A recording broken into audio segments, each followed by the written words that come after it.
TC, Errol Spence, two best guys. I don't think we'll ever see them fight. I really don't. It's terrible. We should. You guys should fight. Right. You know what I'm saying? But, you know, the economics of boxing, that's just the way it is, I guess. It freaking sucks. I want to see these guys get it on. Stop saying you number one. Stop saying you this. When you fight Terence Crawford, you fight Errol Spence. I know Terence wants to fight. Right. But Earl ain't saying nothing. Come on. You know what I'm saying? Terence has been out.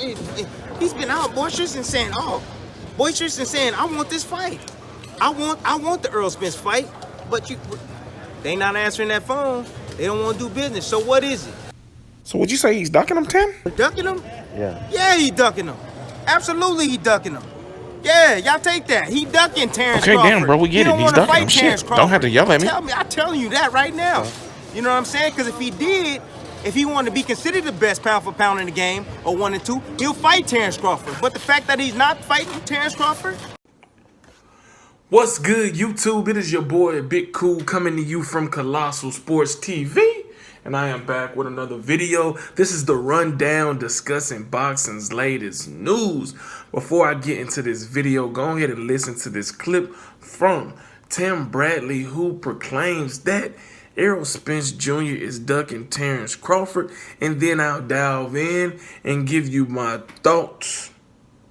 All right, you heard Timothy Bradley crying, distressed, frustrated, unsure as to why, as he puts it, Errol Spence Jr. is ducking his man, his good friend, his fellow company stablemate, Terence Crawford. And watching the whole interview, I was thinking to myself, Tim Bradley, get off of your knees. Let Terence Crawford dick breathe, because clearly you're being biased in your assessment that Errol Spence Jr. is ducking Terence Crawford.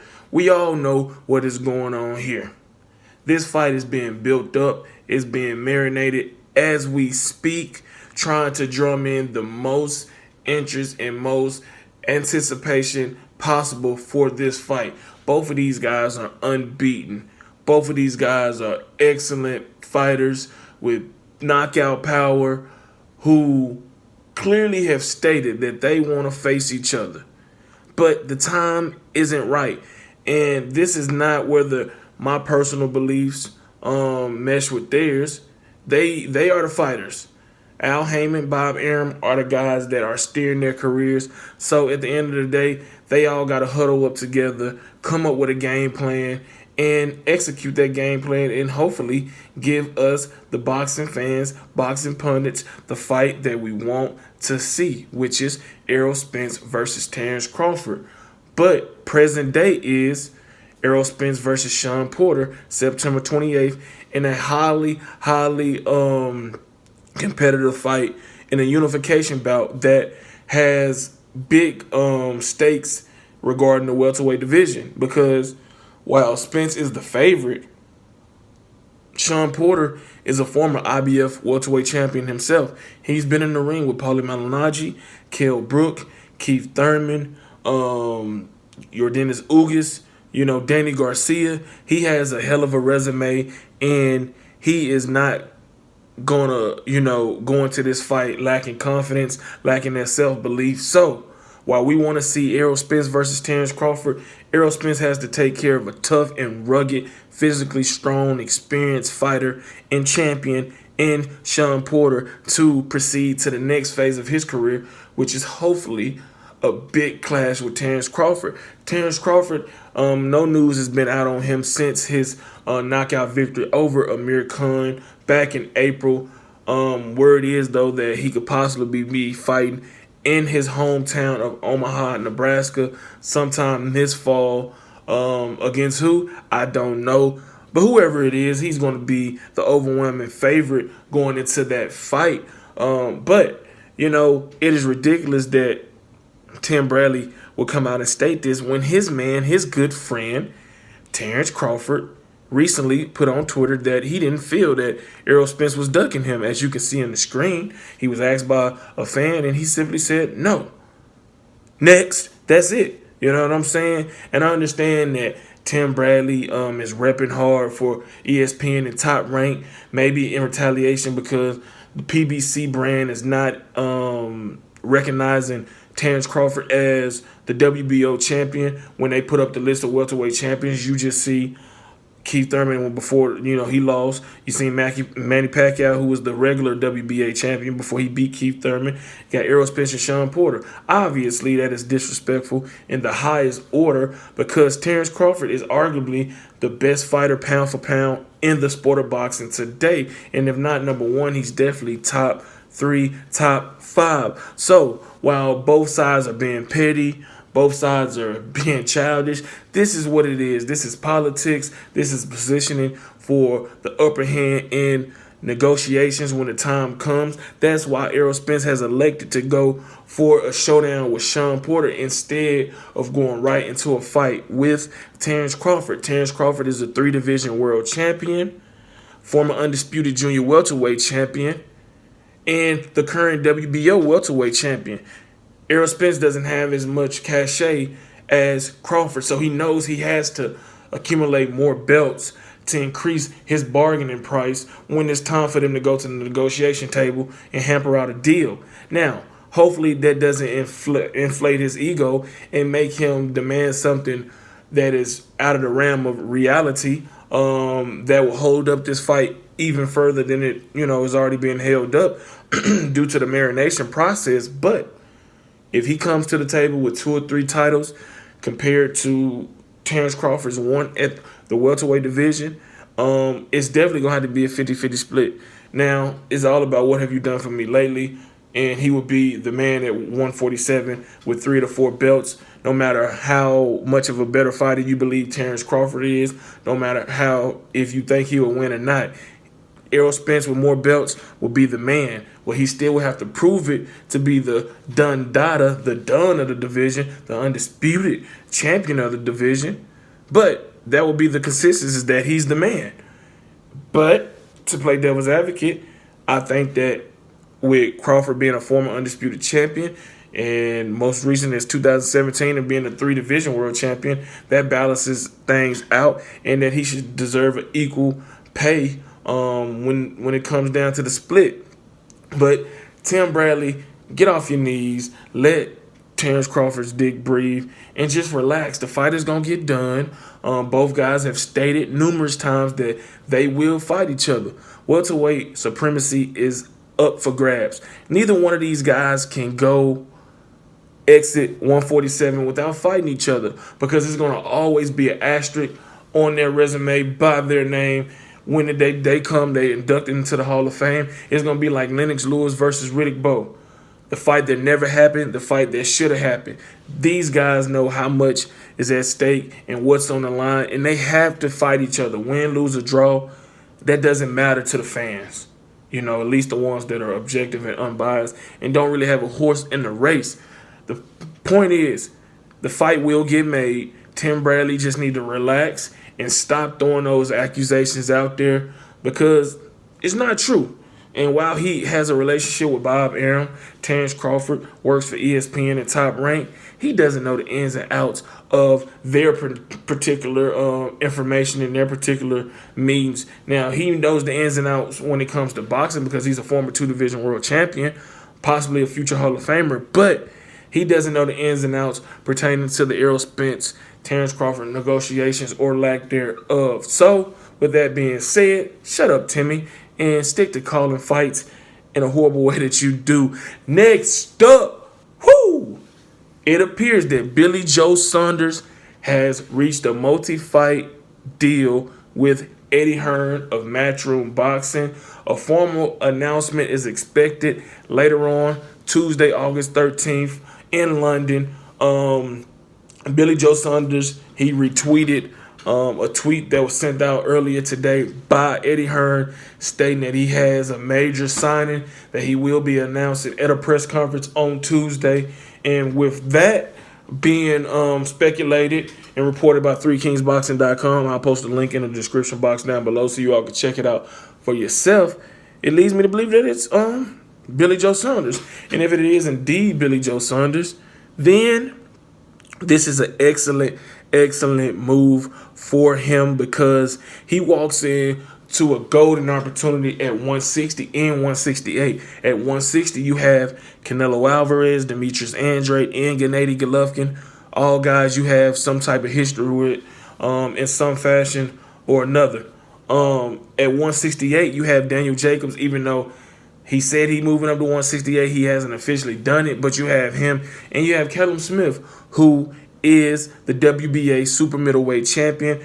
Frank Warren offered a 50-50 split to Eddie Hearn for that fight, which was declined by Team Smith. But now, since both of these guys are aligned on the same network, DAZN, and with the same promoter, Eddie Hearn, this fight would be much more easier to make. I expect it to be a little build-up. While I don't think it should be, just because the way the UK fan base is set up, they support you whether you 18-18 or 0-100. You know what I'm saying? That type of camaraderie, that type of support and love for their fellow Brit is something that fans around the world, in particular over here in America, could learn to, take a note or two from and learn something in terms of supporting their fellow fighter. But I imagine it could be a build-up, setting up for a huge unification fight in early 2020 between Billy Joe Saunders and Callum Smith. But this was the most logical, move. PBC would have been an okay move because you got Caleb Plant, Anthony Durrell, David Benavidez winner for that WBC super middleweight title. You also had Jamal Charlo over there, who is the WBC middleweight champion. And you got guys that's going to be moving up from 154 to 160. Jared Hurd, Julian J. Rod Williams, Tony Harrison, and Jermell Charlo. So those would have been some big fights as well. It came down to his comfort level. Obviously, Eddie Hearn is a UK-based promoter, so they can work hand in hand right in the same country, not having to fly back and forth just to get business done. And, he has names that's more attractive to him. Canelo Alvarez, anybody want to fight him. He's the biggest cash cow in the sport of boxing. There's no debating that. I don't know who's the second, maybe Anthony Joshua, but that's irrelevant. You know what I'm saying? His name attached to something is going to always make you have a long pause before making a decision, because a fight with Canelo brings notoriety and your career high payday, and that is what Billy Joe Saunders is looking for, as well as winning some of these fights against the guys that I just mentioned would move his career forward, enhance his legacy, and he would start to be viewed differently by fight fans who just feel that he's just one of those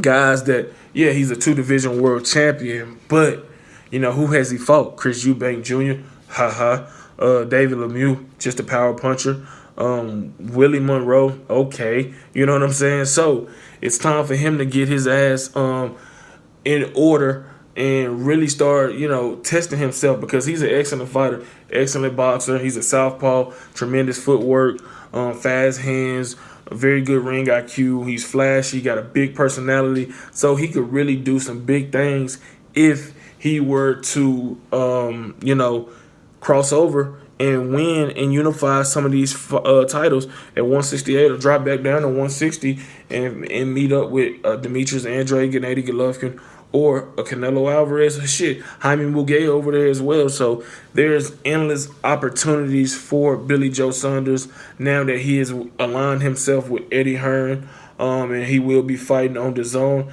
I can't wait to see what's in store for him once everything is officially confirmed Tuesday at their press conference. Next up, Mauricio Sulaiman says that Dillian Whyte isn't suspended from boxing. We know that. He isn't suspended from boxing, but y'all have temporarily suspended him from the WBC due y'all personal investigation, which is, look, VADA hasn't said anything. They still hasn't come out and stated that they found any adverse findings in his blood work or, anything in his testing results. UCOD, a UK-based testing agency, was the one that popped him. We haven't heard anything from them on his B sample. So pretty much everything is in flux. Everything is up in the air. We don't know when we're gonna get a conclusion to this whole saga. When he'll be reinstated as the mandatory and the interim WBC heavyweight champion, so he can eventually get his shot at the WBC heavyweight champion Deontay Wilder. But what we do know is that an investigation is still ongoing, and that's what it is.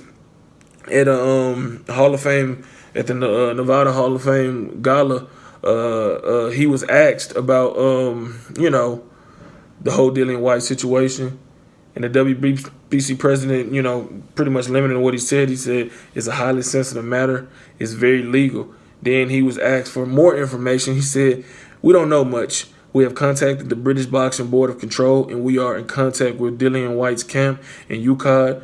What the WBC did was suspend provisionally the recognition of Whyte as interim champion and mandatory challenger. Whyte, isn't suspended from boxing. We need to do the process under our rules and regulations." So pretty much saying that, look, we got to do our due diligence. We got to make sure everything is on the up and up. We got to we got to dot our I's, cross our T's, look through everything on our list to make sure everything checks out with the stuff that's on our ban list and prohibited list before we can reinstate him as the WBC interim champion. So pretty much, this is Mauricio Sulaiman being Mauricio Sulaiman. He's a crook of the highest order. He just wants to get his fingers into everything. If nothing has been proven in terms of VADA, then I think that they should keep him where he's at until UCOD comes out with their B sample and try to figure something out. But UCOD is UCOD, and that's UK based. VADA is worldwide, and if they didn't find anything, it's going to be really hard to take him out of that position. You know what I'm saying? And he should still maintain his standing, because apparently, he passed, him and Oscar Rivas passed their post-fight drug test with VADA. So I don't know what the deal is. I will say this, though. It was sketchy that he had a hearing before the Rivas fight and was allowed to fight, knowing that he had failed a drug test that was found by UCOD. But this is boxing. Boxing politics at its best. Boxing politics at its worst. Money talks, bullshit walks. Eddie Hearn has deep connections, deep pockets. And they're going to do what's in the best interest of their bottom dollar. So we shall see what comes of this. But if you like the video, give it a thumbs up. Make sure you hit that subscribe button. Drop a comment in the comment section down below. Be sure to share these videos all over social media, Facebook, Twitter, Instagram. Also, make sure you check out 3kingsboxing.com every day, every hour of the day for your latest and greatest updated, unfiltered, and unbiased boxing news and information reported the way it should be. Until next time, I am out. Peace.